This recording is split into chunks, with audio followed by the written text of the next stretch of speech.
Hi friends, welcome to in fact Telugu news. ఈరోజు date వచ్చేసరికి 31 August 2023, time వచ్చేసరికి 5 PM అవుతుంది. ఇప్పటివరకు నేను న్యూస్ అయితే ఇవి. ఇంకా ఫస్ట్ న్యూస్ వచ్చేసరికి ఒక 50 లక్షల తేనెటీగల దండు మీ ఊరి మీద పడింది అనుకోండి. ఊహించడానికి కొద్ది భయంకరంగా ఉంది కదా.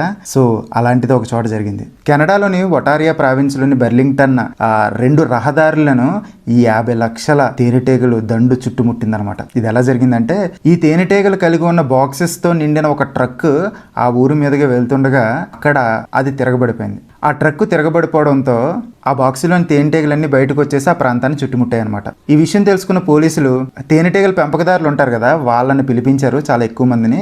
దీన్ని అంతటినీ క్లీన్ చేయడం కోసం కొద్ది సమయం అయితే పట్టిందనమాట. ఆ ప్రాంతంలో వెళ్ళే వెహికల్స్ని కావచ్చు, లేకపోతే ఆ ప్రాంతంలో నివసించే వ్యక్తులకు కావచ్చు, అందరితోనూ ఒక విషయం అయితే చెప్పారు, కిటికీలు వేసుకోండి, ఇది క్లియర్ అయ్యేంత వరకు అని చెప్పారనమాట. మొత్తానికి ఈ తేనెటీగల పెంపకదారులు చాలా ఎక్కువ మంది అక్కడికి వచ్చి వాటిలన్నిటిని మళ్ళీ బాక్సుల్లో సేకరించారనమాట. మొత్తం క్లీన్ అయితే చేశారు.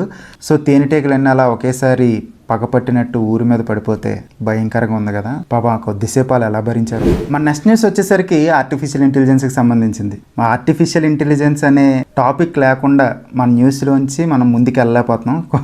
ప్రతిరోజు ఏదో ఒక న్యూస్ ఉంటుంది. సో ఈ రోజు ఉన్న న్యూస్ ఏంటంటే, అసలు మామూలుగా మనం ఏదైనా కావాలంటే మన ఊత పదంగా మారిపోయింది ఏంటంటే, గూగుల్ చేయండి, గూగుల్ ఇట్ అంటూ ఉంటాం కదా. సో అంతా ఏదైనా మనం శోధించాలంటే, ఏదైనా మనం తెలుసుకోవాలంటే వెంటనే గూగుల్ చేయండి అనేది మనకు ఒక ఊత పదంగా మారిపోయింది. సో ఇలాంటి సమయంలో ఏమైందంటే, మైక్రోసాఫ్ట్ ChatGPT మీద ఇన్వెస్ట్మెంట్ పెట్టి దాన్ని బింగ్ అనే వాళ్ళ సెర్చ్ ఇంజిన్లో దాన్ని ఇంట్రడ్యూస్ చేశారు. సో ఇప్పుడు ఈ బింగ్ సెర్చ్ ఇంజిన్కి పోటీగా గూగుల్లో కూడా ChatGPT లాంటి ఒక ఫీచర్ని ఇంట్రడ్యూస్ చేశారనమాట. అదేంటంటే, మామూలుగా మనం గూగుల్లో మనకి ఏదైనా కావాల్సినప్పుడు సెర్చ్ చేసినప్పుడు దానికి సంబంధించిన వెబ్సైట్ లింక్స్ అయితే మనకి చూపించడం జరుగుతుంది. కానీ ఈ ఫీచర్ వల్ల ఒక AI టూల్ ఏదైతే ఉందో, ఇది మనకి సెర్చ్ జనరేటివ్ ఎక్స్ప్రెషన్ అనే ఫీచర్ ఇది. ఈ ఫీచర్ ద్వారా మనం అడిగిన విషయాన్ని ముందది అనాలిసిస్ చేసి ఒక డేటాని అయితే మనకి ఇస్తుంది, లైక్ ChatGPT. దాంతోపాటు AI జనరేటెడ్ ఇమేజెస్ కూడా అది ఇవ్వగలుగుతుంది అనమాట. సో దాని తర్వాత లింక్స్ ఇస్తుంది. సో ఈ ఫీచర్ అయితే ఆల్రెడీ యూఎస్లో స్టార్ట్ అయిపోయింది. ఇండియా అండ్ జపాన్లో కూడా ఇది స్టార్ట్ అవుతుంది అనమాట. సో ఇది వస్తే కొద్దిగా మనం సెర్చ్ చేసే వాళ్ళకి, కంటెంట్ క్రియేటర్స్కి చాలా గూగుల్ నుంచే డైరెక్ట్గా చేసుకోవడానికి వీలు ఉంటుందన్నమాట. దట్ మ్యాక్సిమం ఓపెన్ సోర్సే అనుకుంటున్నాను ఇది, కాబట్టి హ్యాపీ. నెక్స్ట్ న్యూస్ వచ్చేసరికి ఇది ఒక ఇన్స్పిరేషనల్ టాపిక్. అంటే మనం బేసిక్గా చాలామంది మన చుట్టుపక్కల చూస్తూ ఉంటాం. బేసిక్గా సిటీ లైఫ్లో, ఒక అర్బన్ లైఫ్లో ఉండే వాళ్ళంతా ఎలా ఉంటారంటే, 60 సంవత్సరాలు రాగానే కూర్చుంటే నించోలేరు, నించుంటే కూర్చోలేరు. బీపీలు, షుగర్లు, క్యాన్సర్లు, రకరకాల రోగాలు ఒంటి నిండా నింపుకొని వాళ్ళ జీవితాన్ని సాగిస్తూ ఉంటారు. కానీ వీటన్నిటికీ భిన్నంగా వీరమ్మల్ అమ్మ అని 89 ఏళ్ల వృద్ధురాలు ఒక ఆవిడ ఉన్నారు. ఏంటంటే 89 ఏళ్ళ వాళ్ళు చాలామంది ఉంటారు కదా, ఈవిడ విశేషం ఏంటో అనుకోవచ్చు. కానీ ఈవిడ 89 ఏళ్ల వయసులో తమిళనాడులోని అరిట్టపట్టి పంచాయతీ ప్రెసిడెంట్గా ఉన్నారు. ఇంకా చాలా ఫిట్గా, ఎనర్జీతో, ఉత్సాహంగా ఉన్నారనమాట.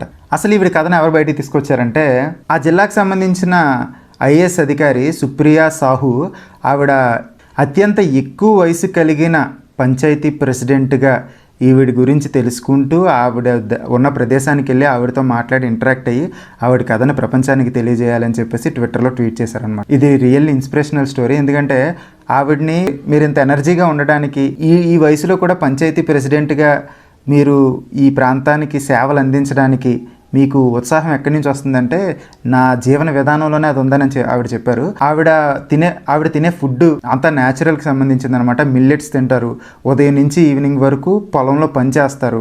సో ఇవన్నీ చెప్పుకుంటూ వచ్చారనమాట. దీన్ని బట్టి ఏమర్థమవుతుందంటే, చాలా ఎక్కువ కాలం ఉత్సాహంగా, ఆనందంగా బ్రతకాలంటే న్యాచురల్ ఫుడ్ వైపు మనం వెళ్ళిపోవాలి. అలాగే శారీరక శ్రమ ఖచ్చితంగా ఉండాలి. ఇవన్నీ కూడా మనలో ఒక నూతన ఉత్సాహాన్ని రేకెత్తిస్తాయి. ఆవిడలాగా 89 ఏళ్ళు కాదు కదా, 90 ఏళ్ళు వచ్చినా కూడా ఉత్సాహంగా ఉండగలుగుతాం అనమాట.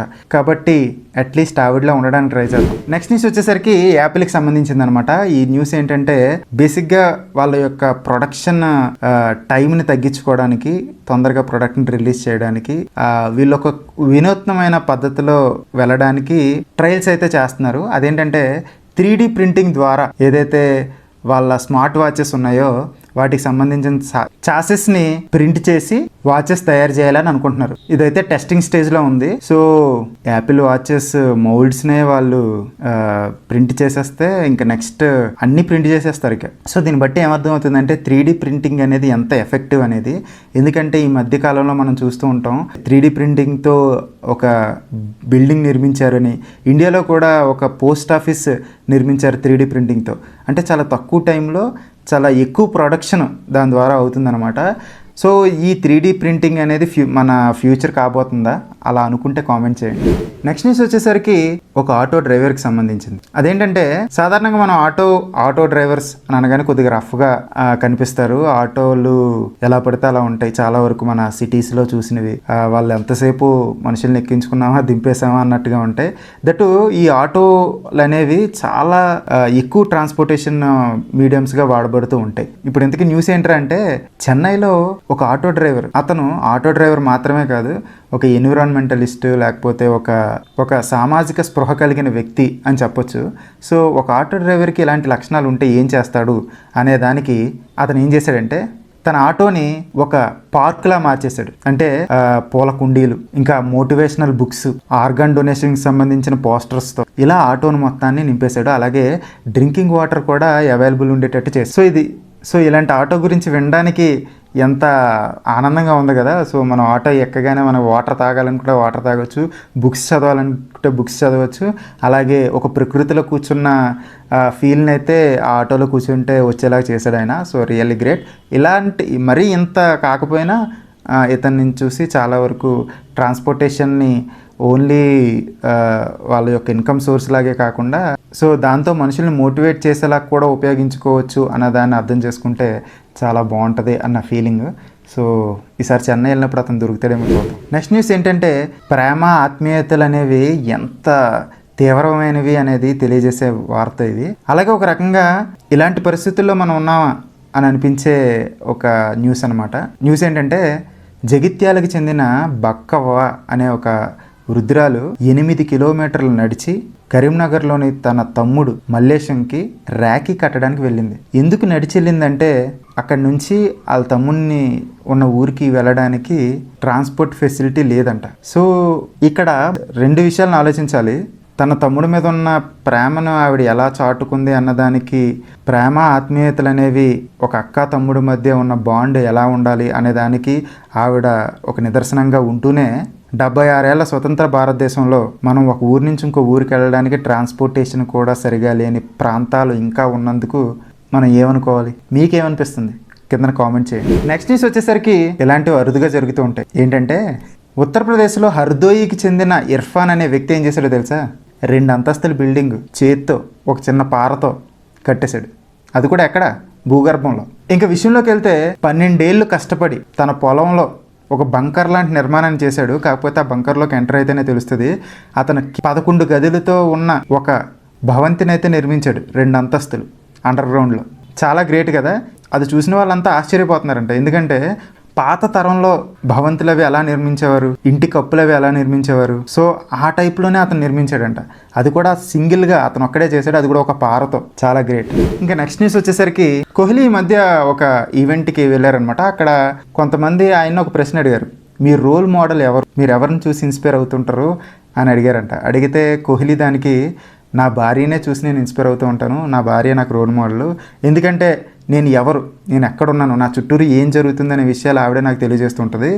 నేను అప్పుడప్పుడు ఆవిడని చూసి చాలా ఇన్స్పైర్ అవుతూ ఉంటాను అని చెప్పాడనమాట. సో ప్రతి మగాడి విజయం వెనక ఒక ఆడది ఉంటుంది అని చెప్తారు కదా. ఆల్రెడీ విజయం సాధించిన వెనకాల కూడా ఆడదే నడిపిస్తుంది అనమాట. దీన్ని బట్టి అర్థమవుతుంది. సో ఉమెన్ని మనం ఎంత రెస్పెక్ట్ చేస్తే వాళ్ళు మన కోసం అంతా నిలబడతారనే దానికి ఇది ఉదాహరణ. సో ఇలా ఈ కపుల్ చాలా మందికి ఆదర్శంగా నిలిచారు. So that's all for this video guys. ఈ వీడియో మీకు నచ్చినట్లయితే లైక్ చేయండి, షేర్ చేయండి, సబ్స్క్రైబ్ చేయండి. ఇలాంటి మరిన్ని వీడియోస్ మీ ముందుకు తీసుకొస్తూనే ఉంటాను. దిస్ ఇస్ సందీప్ రుద్రాక్షల సైనింగ్ ఆఫ్.